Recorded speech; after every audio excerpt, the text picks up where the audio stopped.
ہندوستان کے ایک بڑے شہر میں بادشاہ اکبر شاہ کی حکومت تھی۔ بادشاہ بہادر تھے، انصاف پسند تھے، لیکن ان کا سب سے بڑا سہارا تھا ان کا وزیر اعظم نعمت اللہ خان، ایک آدمی جو زبان سے زیادہ آنکھوں اور خاموشی سے بات کرنا جانتا تھا۔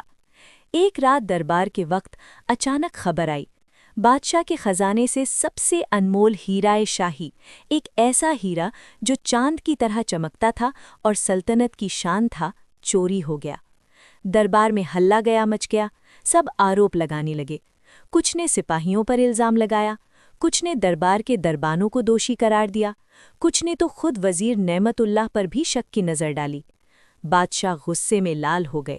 انہوں نے حکم دیا، آج رات تک چور پکڑا نہ گیا تو دربار کے ہر شخص کو قید کر لیا جائے گا، اور جو سچ چھپائے گا اس کا سر تن سے جدا۔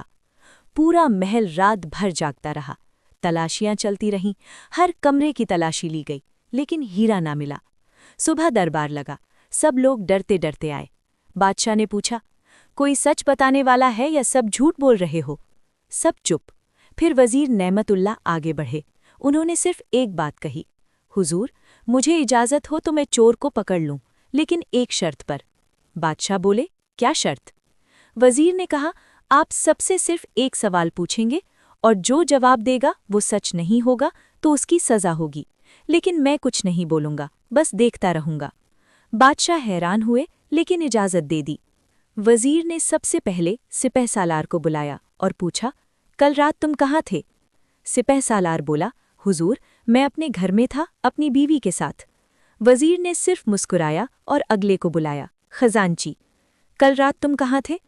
خزانچی بولا، میں خزانے کے دروازے پر تھا، جیسے ہر رات ہوتا ہے۔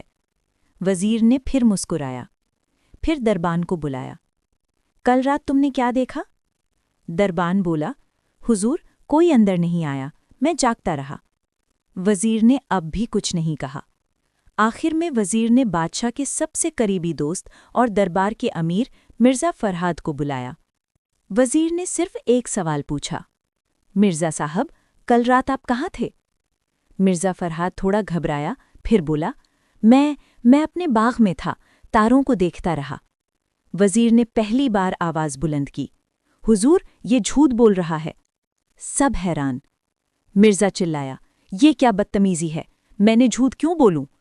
وزیر نے شانت آواز میں کہا، کیونکہ آپ جانتے ہیں کہ کل رات تیز آندھی اور بارش تھی، پورے شہر میں بارش ہوئی تھی، آپ کا باغ بھیگا ہوا تھا، لیکن آپ کے کپڑے بالکل سوکھے ہیں، آپ رات بھر باغ میں نہیں تھے، آپ خزانے کے پاس تھے۔ مرزا کے چہرے کا رنگ اڑ گیا۔ وزیر نے آگے کہا، اور جب میں نے کل رات خاموشی سے آپ کے کمرے کے باہر کھڑا ہو کر سنا تو آپ اپنے نوکر سے کہہ رہے تھے کہ ہیرا کو چھپا دو، کل صبح تک سب بھول جائیں گے۔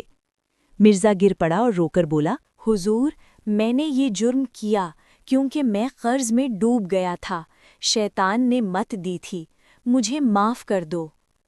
بادشاہ نے پوچھا، لیکن تم نے ہیرا کہاں چھپایا؟ مرزا نے بتایا، ہیرا اس کے باغ کے ایک پرانے کنویں میں پھینکا گیا تھا۔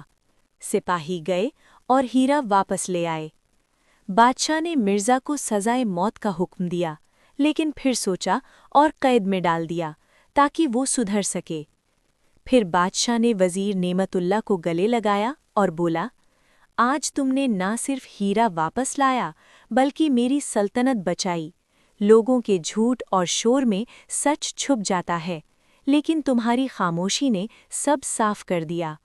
وزیر نے سر جھکایا اور بولا، حضور، کبھی کبھی بولنا جرم کو چھپاتا ہے اور خاموشی سچ کو ابھارتی ہے، اور شور میں سچ چھپ جاتا ہے، لیکن تمہاری خاموشی نے سب صاف کر دیا۔ وزیر نے سر جھکایا اور بولا، حضور، کبھی کبھی بولنا جرم کو چھپاتا ہے اور خاموشی سچ کو ابھارتی ہے۔